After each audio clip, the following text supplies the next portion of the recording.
Bienvenue. Bienvenue à vous tous et à vous toutes. Bienvenue peut-être à ceux qui viendraient pour la première fois assister à un culte dans ce temple. Bienvenue aux habitués. Bienvenue à vous qui êtes protestants. Bienvenue à vous qui n'êtes pas protestants. Et aussi à toutes celles et ceux qui ne savent pas très bien ce qu'ils sont, ce qu'elles sont. Bienvenue aux choristes du chœur de Montparnasse-Plaisance qui nous accompagnent aujourd'hui dans nos chants. Et puis bienvenue aux personnes qui viennent d'Allemagne. Heute haben wir besucht. Wir bekommen Besuch von 13 Religionslehrern aus Deutschland. Ich habe ihre Stadt vergessen. Aber seien Sie herzlich willkommen für diesen Pfingsten-Gottesdienst. Voilà, 13 professeurs de religion qui nous viennent d'Allemagne. Grâce au souffle du vent, le voilier escalade les vagues et traverse les horizons. Grâce au souffle dans son corps, le coureur saute les obstacles et atteint la ligne d'arrivée. En nous, l'Esprit de Dieu est semblable au vent. Il est comme l'Esprit de Dieu, comme ce souffle qui nous permet d'avancer, malgré les difficultés, sur ce chemin vers Jésus le Christ. Aujourd'hui, c'est la Pentecôte. Nous fêtons ce souffle de liberté qui vient sur nous, qui vient nous bouleverser, nous remuer, qui vient nous faire sortir de toutes nos contraintes et de nos oppressions. Ce souffle de Dieu qui nous libère.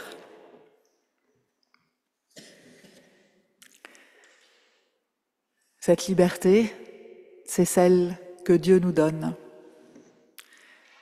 À nous tous et à nous toutes, Dieu nous donne sa liberté, sa grâce, sa paix, qui que nous soyons, d'où que nous venions et où que nous allions. Amen.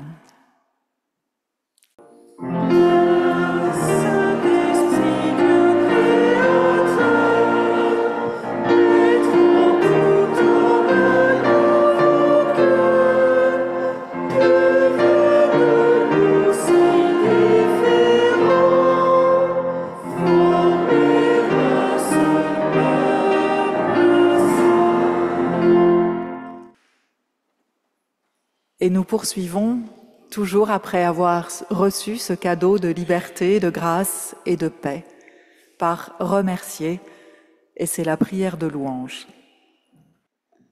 Dieu notre Père, tu as créé le monde et tu nous insuffles la vie. Loué sois-tu, Seigneur. Ce monde, tu ne l'as pas vraiment fait en 7 jours. Et nous ne sommes pas vraiment au sommet de la création, mais nous y sommes tellement bien. Loué sois-tu, Seigneur.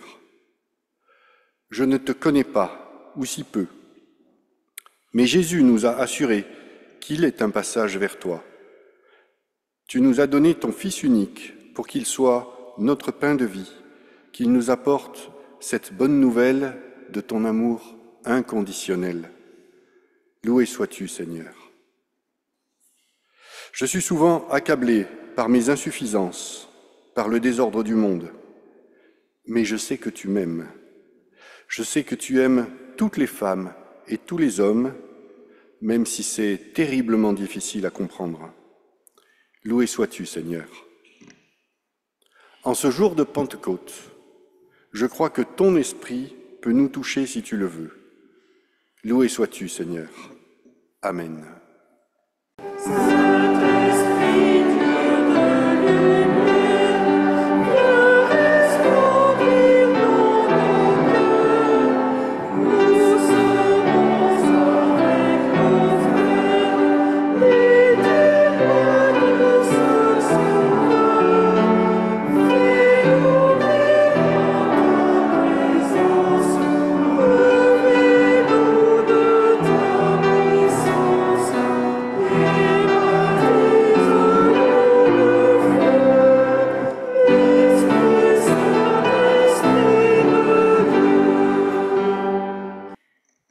C'est le temps de regarder à l'intérieur de soi-même, de nous interroger,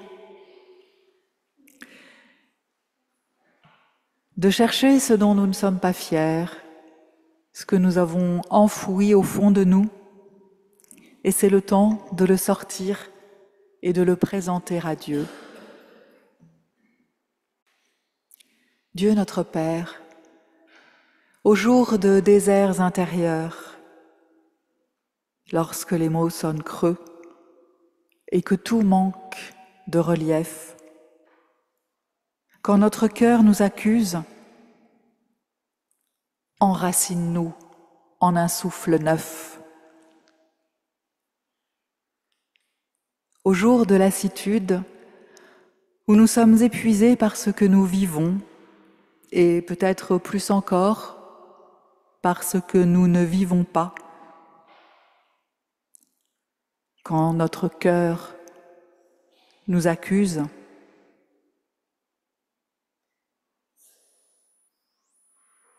enracine en nous un souffle neuf. Au jour de solitude, lorsque le chemin vers les autres semble interminable ou sans issue, quand notre cœur nous accuse, enracine en nous un souffle neuf.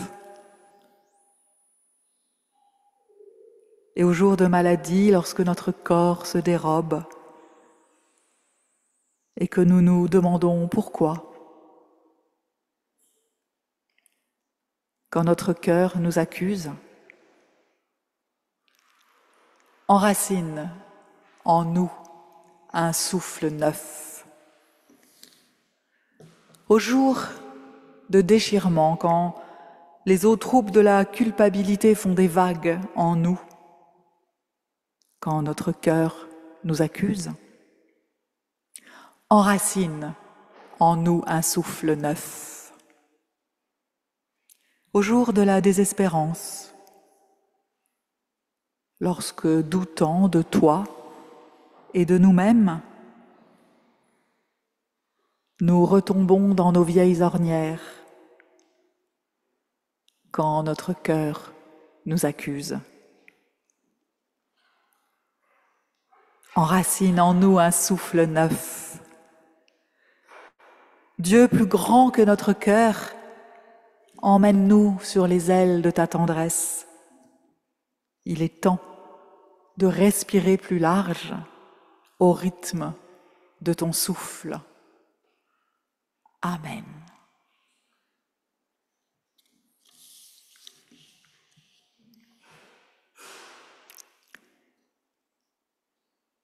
Et dans l'évangile de Jean, nous pouvons lire cette phrase qui nous relève. Dieu a tellement aimé le monde qu'il a donné son Fils unique, afin que celui qui croit en lui ne périsse pas, mais qu'il ait la vie éternelle.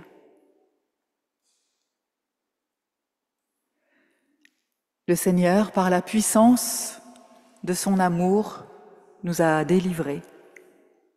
Soyez certains de son pardon, de son amour et de son souffle qui nous habite. Amen.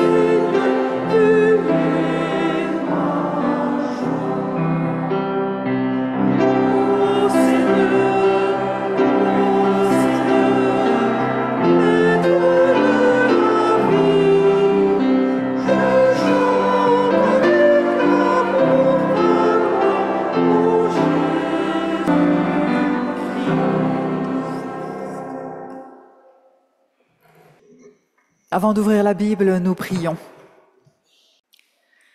Seigneur, donne-nous le souffle de ta parole, ton esprit d'amour, pour qu'il vienne prendre demeure en nous et transformer nos vies. Seigneur, donne-nous les flammes de feu de ta parole, ton esprit de vérité, pour qu'il vienne en nos cœurs nous donner la force et le courage d'être et de témoigner de toi. Seigneur, donne-nous par ta parole l'esprit de liberté, ce souffle de vie qui réveille les êtres humains et les invite à te suivre. Amen.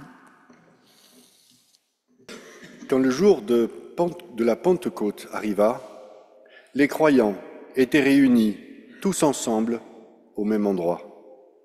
Tout à coup, un bruit vint du ciel, comme un violent coup de vent, et il emplit toute la maison où ils étaient assis. Ils virent apparaître des langues pareilles à des flammes de feu. Elles se séparèrent et se posèrent une à une sur chacun d'eux. Ils furent tous remplis de l'Esprit Saint et se mirent à parler en d'autres langues selon ce que l'Esprit leur donnait d'exprimer. À Jérusalem vivaient des Juifs qui honoraient Dieu, venus de tous les pays du monde. Quand ce bruit se fit entendre, ils s'assemblèrent en foule. Ils étaient tous profondément surpris, car chacun d'eux entendait les croyants parler dans sa propre langue. Ils étaient remplis de stupeur et d'admiration. Ils disaient « Ces gens qui parlent ne sont-ils pas tous des Galiléens ? Comment se fait-il que chacun de nous les entende parler dans sa langue maternelle ? Parmi nous, il y en a qui viennent du pays des Parthes, de Midi et d'Élam. Il y a des habitants de Mésopotamie, de Judée, de Cappadoce, du Pont, de la province d'Asie. Certains sont de Phrygie et de Pamphylie, d'Égypte et de la région de Cyrène, en Libye. D'autres sont venus de Rome, de Crète et d'Arabie. Certains sont nés juifs et d'autres se sont convertis à la religion juive. Et pourtant, nous les entendons parler dans nos diverses langues des grandes œuvres de Dieu. Chaque dimanche de Pentecôte, je m'attarde sur ce que cela a de positif de recevoir l'Esprit Saint. On va changer de programme pour cette année et on va s'arrêter sur ce que cela dit aussi de nos incompétences et de nos fragilités. Donc, les croyants sont réunis tous ensemble au même endroit, nous dit le livre des Actes, et ils sont assis. C'est exactement comme nous aujourd'hui. Et que faut-il comprendre par les croyants ? Moi, je parie qu'il y a dans leur groupe des personnes très croyantes. Je parie qu'il y a des personnes moins croyantes. Je parie qu'il y a des personnes qui ne savent pas très bien si elles croient, ni ce qu'elles croient. Je parie qu'il y a dans ce groupe des personnes qui croient comme ci et d'autres comme ça. Je parie qu'il y a des personnes qui sont venues pour voir ou pour accompagner quelqu'un de proche. Exactement comme nous, aujourd'hui. Et que font-ils, ces croyants ? Pourquoi sont-ils réunis ? Eh bien, comme nous, ils sont réunis parce que c'est la fête. C'est la fête juive de Shavuot. On l'appelle aussi la fête des semaines. C'est une fête agricole qui a lieu 50 jours après Pâques. C'est pour ça qu'en grec, on l'appelle Pentecosté, qui veut dire le 50e, et qu'on l'a traduit par Pentecôte. Certainement, les croyants réunis ce jour-là, à Jérusalem, se préparent à suivre le rite de cette fête agricole. Mais le texte ne nous le dit pas. Le texte ne nous dit rien, et ce silence du texte me permet de tout imaginer.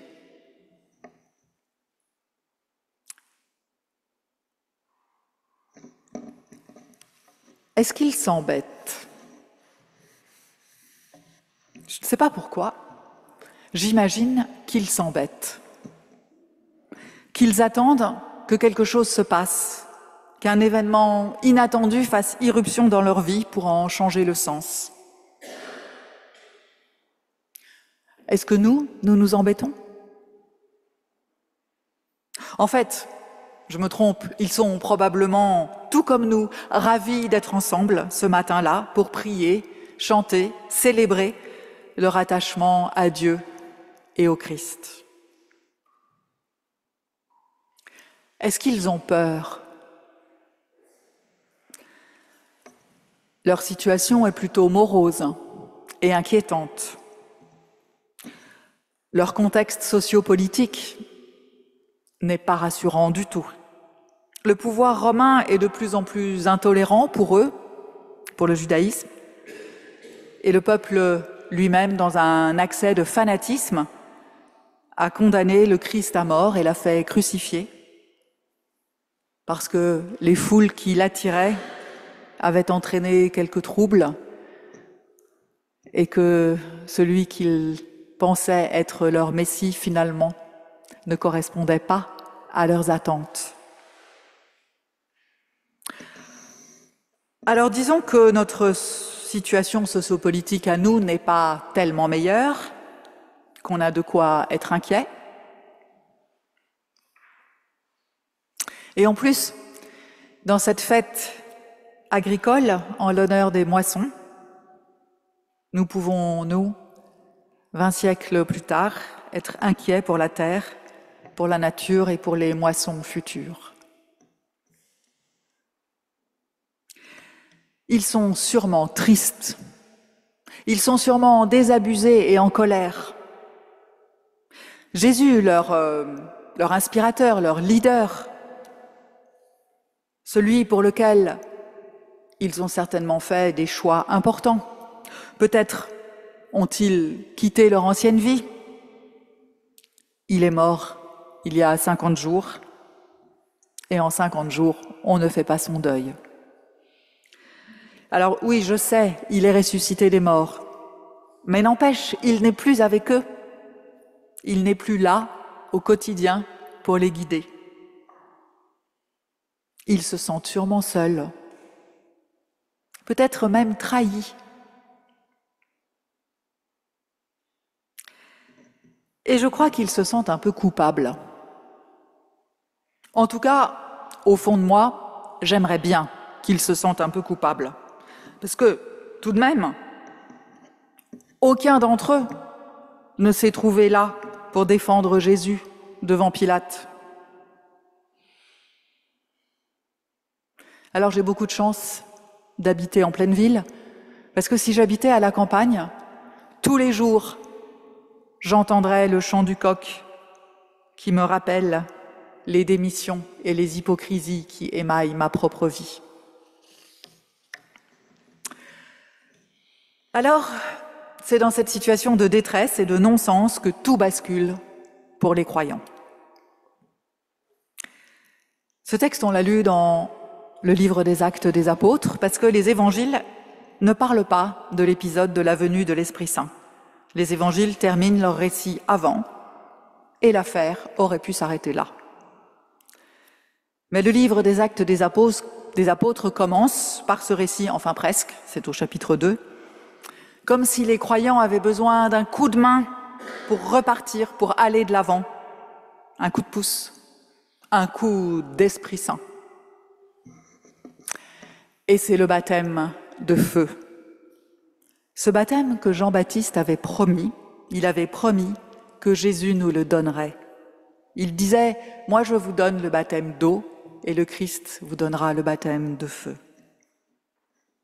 Alors, dans ce récit de la Pentecôte, on peut tout à fait parler de baptême. Cela rappelle directement le baptême de Jésus dans le Jourdain, où l'Esprit Saint était, comme ici, descendu du ciel pour se poser sur Jésus. Alors à la Pentecôte, il n'y a pas d'eau, mais du feu, avec ces langues pareilles à des flammes de feu qui descendent du ciel. C'est un baptême de feu. Aujourd'hui, nous sommes baptisés de feu, toutes et tous. Des flammes de feu sont là pour nous toucher.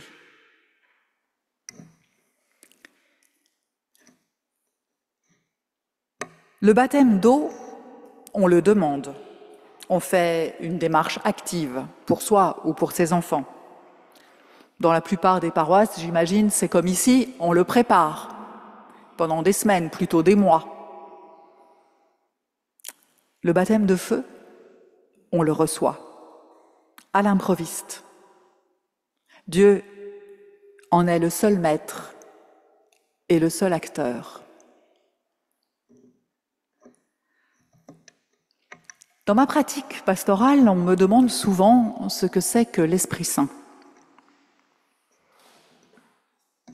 Je n'ai pas de réponse parfaite.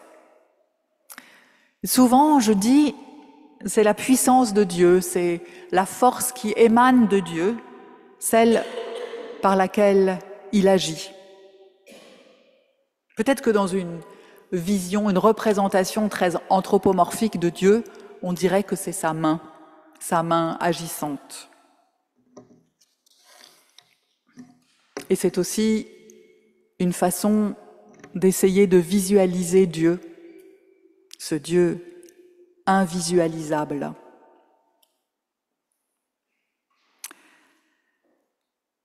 Alors le brusque bruit venu du ciel, le violent coup de vent et les flammes de feu comme des éclairs, nous voilà dans des manifestations cosmiques qui sont les témoins de la présence de Dieu dans l'Ancien Testament.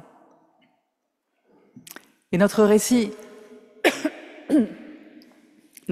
fait écho, en particulier, je trouve, au livre de l'Exode, qui raconte comment Dieu libère le peuple de la domination écrasante de Pharaon. Dans ce récit, c'est une colonne de feu qui guide le peuple à la sortie de l'Égypte. Et puis, c'est un vent violent qui repousse les eaux pour que le peuple traverse la mer. C'est brutal, c'est effrayant. Parce que la présence de Dieu n'est pas toujours une douce caresse. Parfois, c'est un vrai bouleversement. Souvent, pour matérialiser cette présence immatérielle de Dieu, j'allume une bougie. Parce que la flamme, le feu, cela éclaire, cela réchauffe, cela éblouit, cela donne du mouvement, mais cela brûle aussi. Alors peut-être que ce dimanche de Pentecôte est l'occasion de se demander si Dieu bouleverse nos vies et comment. Est-ce que nous sommes prêts à ce que des flammes de feu descendent, à ce que l'inattendu de Dieu survienne? Si l'on en croit le récit de Pentecôte, c'est un inattendu qui laisse des traces et qui engage. Dans les versets qui suivent notre texte et que nous n'avons pas lus, les croyants devenus polyglottes sont accusés d'être soûls. Il s'agit donc de prendre des risques, d'être peut-être mal jugé.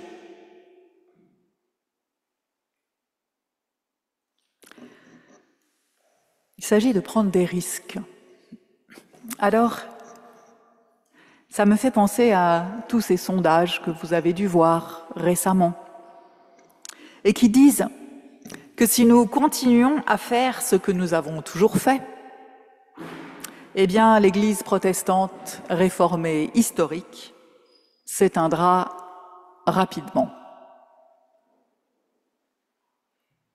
Alors je me dis que sans ce baptême de feu, on va rester entre soi à se lamenter sur son sort, à être heureux de faire nos rituels, nos réunions, dans une sorte d'immobilisme ancré dans le passé.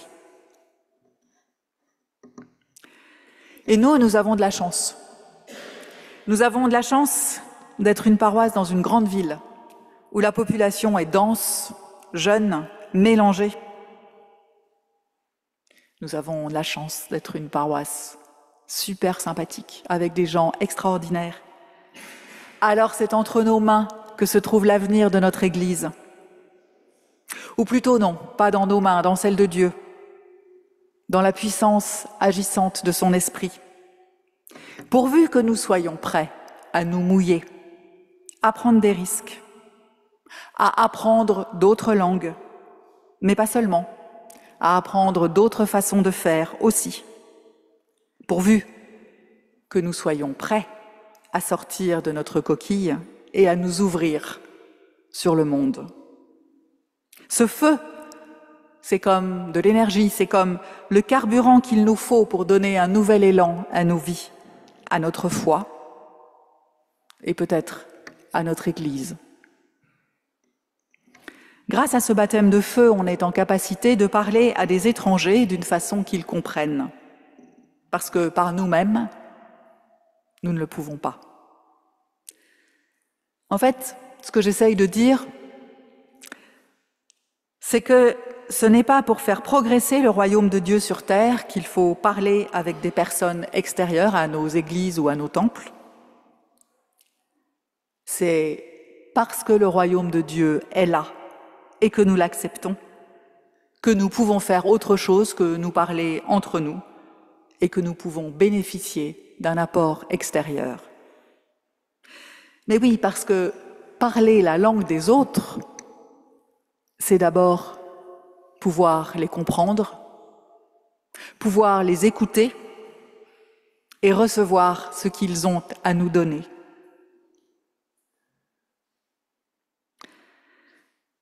Les voies du Seigneur étant impénétrables, comme chacun sait, et le baptême de feu de l'Esprit ne se demandant pas, c'est peut-être les autres qui l'ont reçu et qui maintenant parlent notre langue.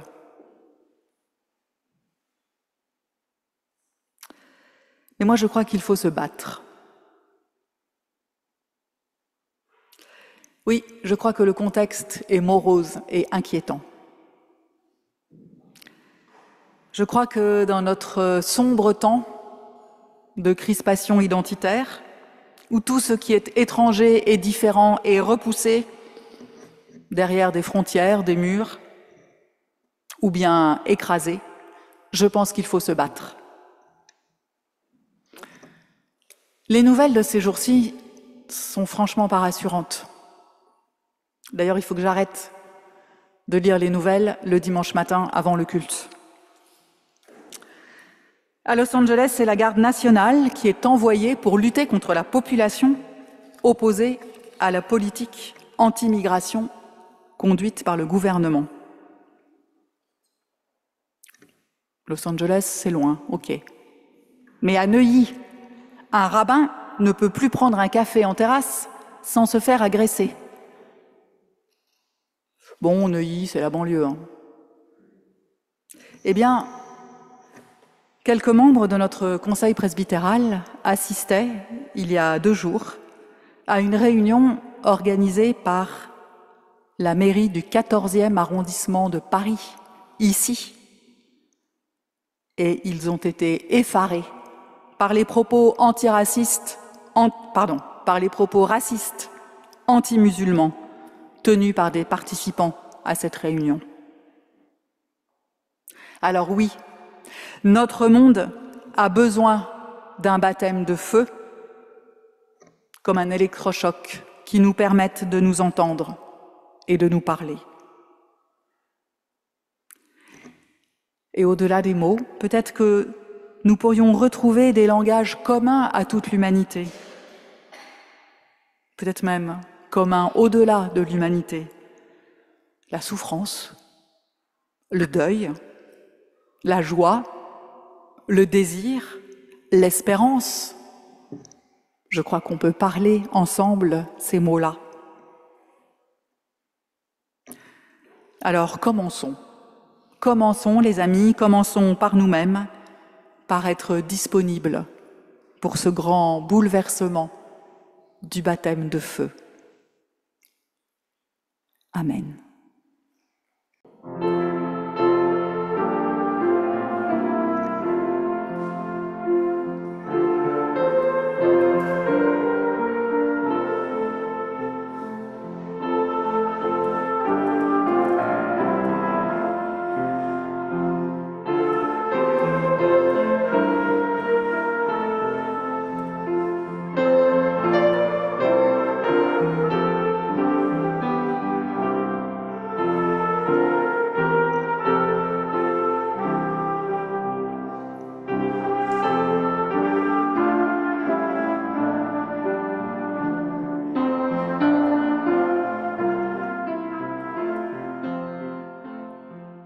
C'est maintenant le moment de l'offrande. C'est aussi une façon de louer le Seigneur, une façon de lui dire merci, d'être le signe de nos convictions, de notre engagement et aussi de partager nos richesses.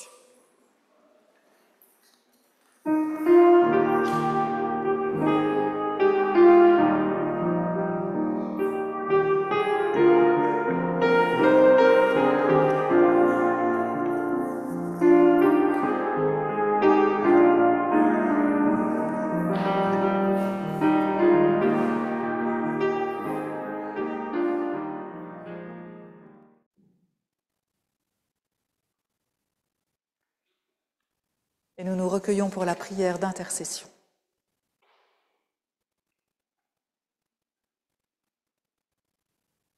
Christ, aujourd'hui, tu n'as que nous. Christ, tu n'as pas d'oreilles. Tu n'as que nos oreilles pour entendre le cri de nos frères.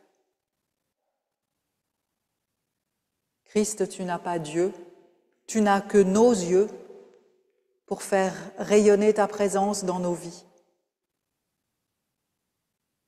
Christ, tu n'as pas de lèvres, tu n'as que nos lèvres pour parler de toi aux êtres humains d'aujourd'hui. Christ, tu n'as pas de pieds, tu n'as que nos pieds pour accompagner les hommes et les femmes sur ton chemin. Christ, tu n'as pas d'aide, tu n'as que notre aide pour conduire le monde à ton côté. Nous sommes la seule Bible que les gens lisent encore. Nous sommes le dernier message de Dieu en parole et en acte. Alors, unis à tous nos frères et sœurs en Christ, nous pouvons ensemble dire la prière que tu nous as apprise. Notre Père qui es aux cieux, que ton nom soit sanctifié, que ton règne vienne, que ta volonté soit faite sur la terre comme au ciel. Donne-nous aujourd'hui notre pain de ce jour. Pardonne-nous nos offenses, comme nous pardonnons aussi à ceux qui nous ont offensés. Et ne nous laisse pas entrer en tentation, et délivre-nous du mal, car c'est à toi qu'appartiennent le règne, la puissance et la gloire pour les siècles des siècles. Amen. Et nous recevons maintenant la bénédiction de la part de Dieu pour être chacun et chacune des bénédictions pour les autres. L'Esprit de Dieu t'est promis. Il se pose sur toi comme il s'est posé jadis sur les croyants. Il t'invite à la liberté, à l'audace. Il te le promet. Je vous donnerai un cœur nouveau. Je mettrai en vous un esprit nouveau. Je mettrai en vous mon esprit. Alors, allons partout, inondés par l'Esprit de Dieu, remplis de sa force et de la joie de témoigner. Le Seigneur vous bénit et vous garde, vous et tous ceux que vous aimez. Amen.